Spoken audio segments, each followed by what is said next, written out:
Estimado aluno e amigo do curso de Teologia da Universidade Luterana do Brasil, sou o professor Clóvis Jair Pronzio e quero conduzir você nesse vídeo sobre a Páscoa de Nosso Senhor Jesus Cristo. Nós estamos vivendo períodos assim bem significativos, né, para a história da humanidade como um todo. A Semana Santa, que tem um desenvolvimento que chega a um ápice no domingo de Páscoa, e talvez seja a semana mais intensa em termos de celebrações para o Ocidente judaico-cristão, nós poderíamos olhar para esse e transversalizar teologia com várias ciências, né? Podemos pensar no direito, por exemplo. Afinal, nós estamos diante de uma das maiores aberrações da história sob o aspecto jurídico, né? A condenação de um inocente. Poderíamos olhar sobre o aspecto também da medicina, né? Tem gente analisando o que aconteceu com Jesus nos mínimos detalhes, né? Recentemente, alguém pegou o Santo Sudário, que é, de certa forma, uma certa autoridade, né? Um manto que cobriu o corpo morto de Jesus, e a partir dali analisar, né, as consequências ou as sequelas do sofrimento de Jesus enquanto ele ele sofreu as consequências do julgamento. Poderíamos olhar sobre o aspecto da história, afinal, são 2000 anos de história dos acontecimentos narrados lá no primeiro século, né? E a igreja cristã, que predomina a cultura ocidental na qual nós vivemos, tem muito a celebrar depois desse tempo todo. Poderíamos olhar sobre o aspecto da literatura, né? Afinal, nós temos relatos, textos, né? Nós temos evangelhos, né? Gêneros literários que traduzem isso, né? Nós poderíamos olhar sobre o aspecto da sociologia. Entidades religiosas se reúnem, famílias se reúnem para celebrar essa semana. Tá? Poderíamos olhar também sobre o aspecto da culinária. Muita gente resgata a história do Antigo Testamento que prefigurava aquilo que aconteceria com Jesus lá no Novo Testamento, né? Ceia Pascal, por exemplo, tem muito a isso, certo? Nós poderíamos olhar sobre o aspecto, digamos assim, da geografia ou até do turismo, né? Poderíamos resgatar, então, os lugares dos acontecimentos, né? Nos movimentando até lá e valorizando essa história toda. Sim, a teologia ela transversaliza com muitas ciências, né? Afinal, ela é uma ciência como qualquer outra. Mas não é sobre isso que eu quero conversar com vocês. O teólogo é alguém que manuseia uma fonte de conhecimento, né? Só que essa fonte de conhecimento, assim como aconteceu, por exemplo, com o apóstolo Paulo, e quando falou sobre a ressurreição em Atenas, foi chamado de louco pelos gregos. Ou como ele escreve na carta aos Coríntios, né? Escândalo e loucura, né, são traduzidos ou traduzem esta mensagem da ressurreição. Afinal, escândalo para judeus e loucura para os gregos. Não faz sentido, não tem lógica. E aí vem ao encontro aquilo que nós fazemos no curso de teologia. Nós fazemos ciência, nós dialogamos com esses conhecimentos gerais, mas nós, acima de tudo, temos nas nossas mãos a palavra de Deus, que em si é escândalo e loucura para muitos. Mas não queremos que isso permaneça como escândalo e loucura. E quando nós queremos manusear a palavra de Deus, nós queremos perceber nela uma revelação, né, uma atuação, né, do passado no presente, ou uma antecipação do futuro no presente. E refletirmos sobre a Páscoa de nosso Senhor Jesus Cristo nos leva a perceber como a teologia é um hábito, é uma ciência, mas também Deus, o próprio Deus, está envolvida nesse fazer teologia. Por isso, eu quero conduzir vocês a partir do que Pedro, por exemplo, fez no dia do Pentecostes. O Pentecostes são 50 dias após a ressurreição. E Pedro faz o quê? Pedro manuseia o texto bíblico dizendo que o rei Davi já havia antecipado tudo aquilo que aconteceria em Jerusalém há 50 dias atrás. O dia de Pentecostes, que é celebração da vinda do Espírito Santo, que vai nos convencer de que a obra de Cristo precisava ocorrer em nosso favor. E é exatamente isso que quero fazer com vocês. Eu quero conduzir este vídeo e dar atenção, então, ao relato da Páscoa de Nosso Senhor Jesus Cristo, não apenas como um evento passado, nem como uma perspectiva futura, mas como um evento agora, em meu e em teu favor. E para isso, quero fazer uso das palavras do Salmo de número 30, escritas pelo rei Davi, num momento muito difícil para ele. Tá?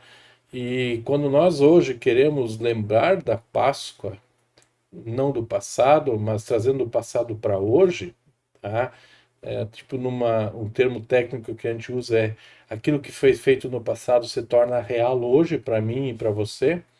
Assim também aconteceu com Davi, que escreveu 1000 anos antes dos acontecimentos da ressurreição, mas tendo certeza que a ressurreição era em favor dele já há 1000 anos antes dos acontecimentos narrados no Novo Testamento.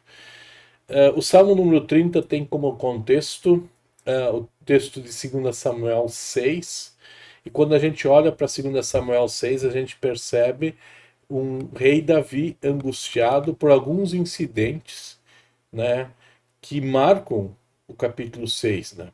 Davi tem nas suas mãos a arca da aliança que tinha saído do Egito e que o povo de Israel tinha trazido para a terra prometida. E essa arca, Davi quer levar para Jerusalém. E ao levar a Jerusalém, acontecem algumas coisas que envolvem juízo da parte de Deus, certo? Um incidente onde a arca é levada por juntas de bois, uma carroça de bois, tá? Que Deus exigia que fossem bois novos, né? Levavam então essa arca e em algum momento os bois tropeçaram e a arca ia cair da carroça. E um personagem, tá? Uzá, ele tenta segurar, né, a arca. E ao segurar a arca, Deus o mata. Isso criou juízo. Né? Era uma aula de teologia bem pontual para Davi. E Davi questionou Deus. Né? Ele ia salvar a arca e Deus mesmo assim disse que Uzá deveria morrer e morreu. Certo? E é uma outra coisa interessante. A arca, que era para ir para Jerusalém, acabou chegando a uma casa de uma cidade estranha, uma cidade de um filisteu. Tá? Então, a arca do Senhor era para ir para a cidade de Davi, que é Jerusalém, mas ela foi levada para uma cidade de um gueteu. Né? Nasceu em Gueteu? O próprio Golias é um filisteu dessa cidade. E é interessante como Deus não deixa ser domesticado nem por Davi, que está querendo levar a arca. E Davi precisa aprender isso da parte de Deus. Né? Aliás, mais adiante a gente vai saber quando Davi está fugindo de Absalão, essa cidade vai dar guarida para Davi. Tá? É uma cidade filisteia, né? Como eu mencionei, de lá vem Golias, que é um inimigo de Davi, também do povo de Deus. E então Davi está passando por uma situação de angústia, né, de socorro, né, porque tem gente que morre por causa da santidade da arca, né, e no meio disso Davi então faz esse cântico para que a casa do Senhor, depois que a arca chega a Jerusalém, receba então a salvação. E a presença de Deus é a salvação.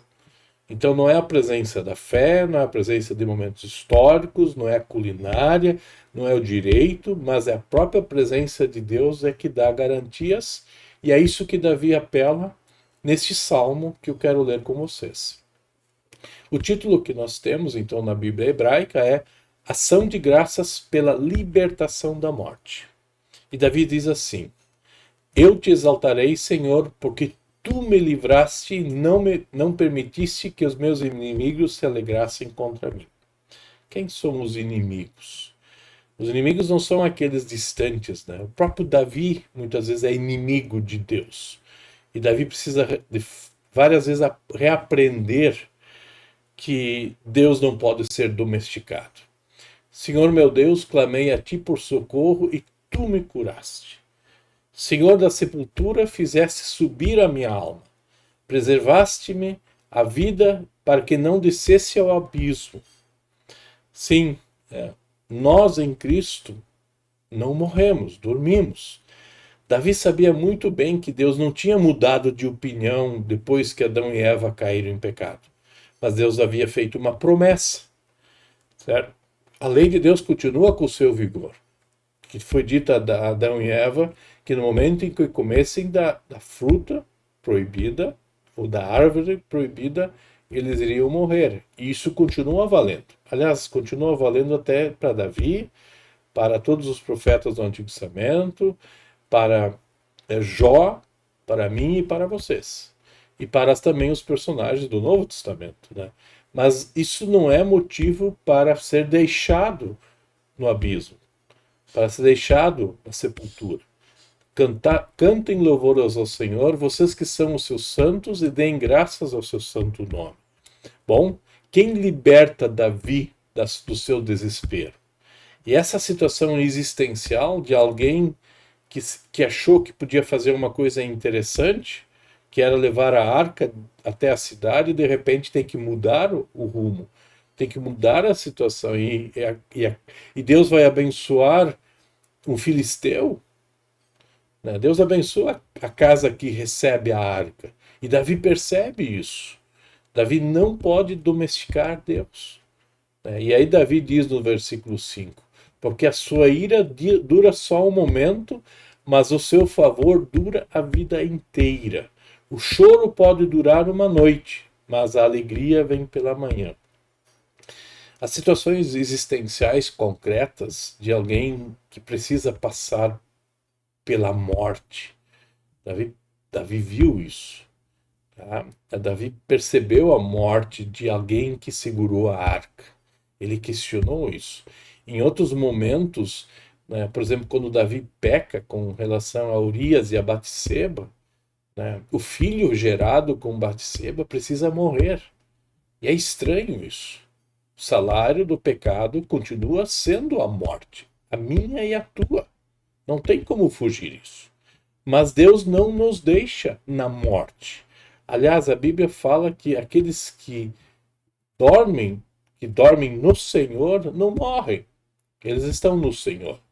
Portanto, a sexta-feira, ou todo o processo da Semana Santa que envolve Jesus, é um prenúncio do que vai acontecer com a gente. Nós também vamos morrer. Mas Deus não vai nos deixar na morte. E por isso, a alegria que vem na ressurreição, a alegria de Cristo, por isso a obra é de Cristo, não é de Davi. Quando Pedro usa Davi como modelo, ou melhor, como anunciador do que iria acontecer em Jerusalém naquele ano da ressurreição, lá em Atos capítulo 2, no dia de Pentecostes, Pedro está se referindo então a uma certeza que Davi tinha. Aliás, Davi é contado há 1000 anos antes de Cristo como um crente, um fiel. Ele está no seio de Deus, ele está, né, ele morreu em Cristo. Né? Morrer em Cristo significa fazer parte da verdadeira fé cristã. Tá? Mas o Salmo continua. Eu disse na minha prosperidade, jamais serei abalado. Jamais. Esse versículo pode ser entendido de forma mais diversa possível, mas qual é a prosperidade de Davi? Não é uma autojustiça. A prosperidade vem do próprio Deus, né? Jesus é a primícia dos que dormem. Assim como Jesus foi levado à morte, nós também seremos levados à morte, mas não permaneceremos nela, não seremos abalados. Por isso o versículo 7, você, Senhor, por seu favor, fez permanecer forte a minha montanha. Apenas volte o rosto, porque fiquei logo com medo. Tá? Quando a gente está está nos momentos difíceis de partida. Por isso, nós deveríamos trabalhar melhor as questões. Quais são as nossas dores teológicas? Como é que nós, né, nos enfrentamos teologicamente? Né? Nós hoje sublimamos a coisa, certo? Sublimamos por quê?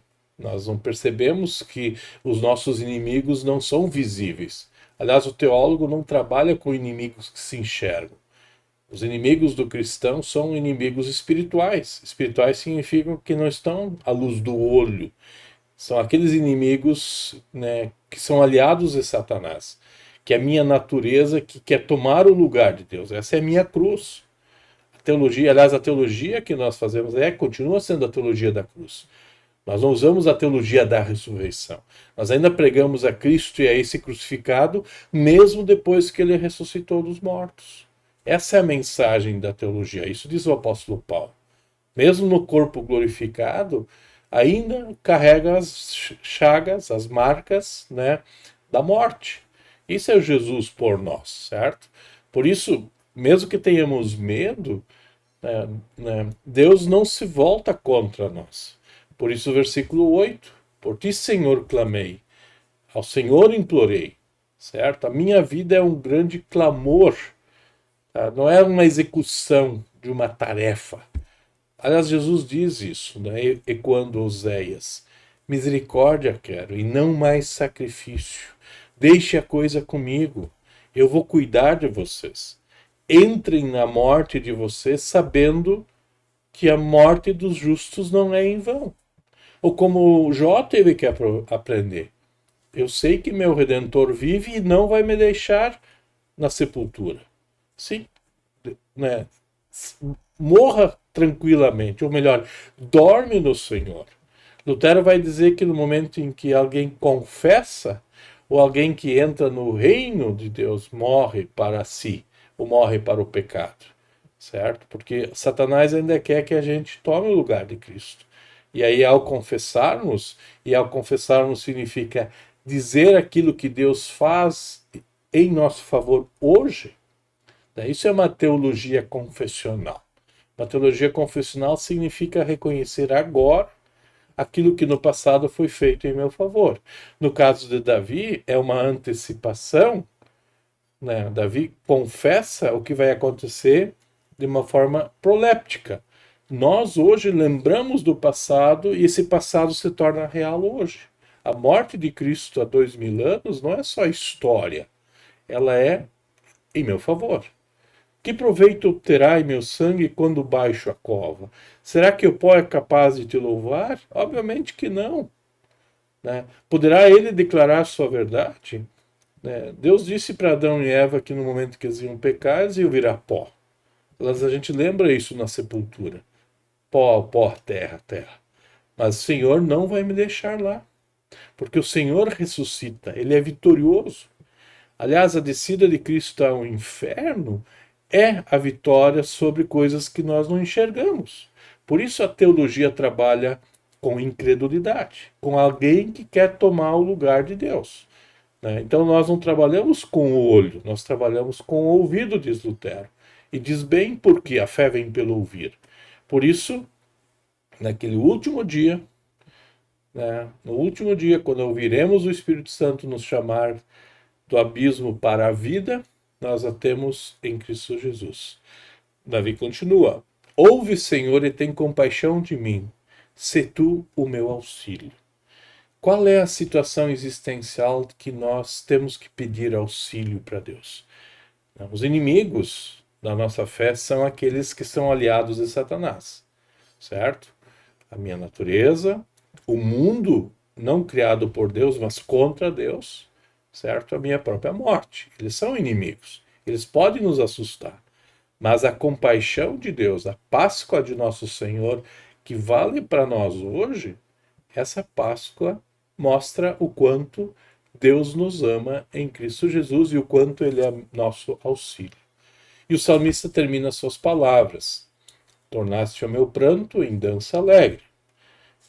O choro aqui não é por uma doença, não é por uma perda de um ente querido. O choro aqui é porque Deus nos abandonou. a santidade de Deus parece não fazer muito sentido. Por isso nós vestimos em pano de saco para nos cingirmos de alegria pelo aquilo que o Senhor fez por nós. Tiraste o meu pano de saco. A humildade que Davi tem de novo, ter um coração quebrantado, certo? Quando Davi tinha pecado com Batseba e matado Urias, né, ele ficou vestido de panos de saco enquanto o filho que ele tinha gerado com Batseba não morresse. Esse é o Deus, né? Deus não pode ser domesticado. A lei continua valendo sobre mim e sobre vocês, tá? Para que o meu espírito te cante louvores e não se cale, certo? Essa é a verdadeira celebração, né? Louvar o que o Senhor tem feito por nós. Senhor, Deus meu, graças te darei para sempre, diz Davi. Então isso faz parte da celebração da ceia. A Páscoa de nosso Senhor Jesus Cristo é uma antecipação da nossa Páscoa. Vocês e eu vamos passar também pelo julgamento de Deus. E já estamos condenados pelo nosso pecado. Mas por causa de Cristo, podemos dar graças a Deus.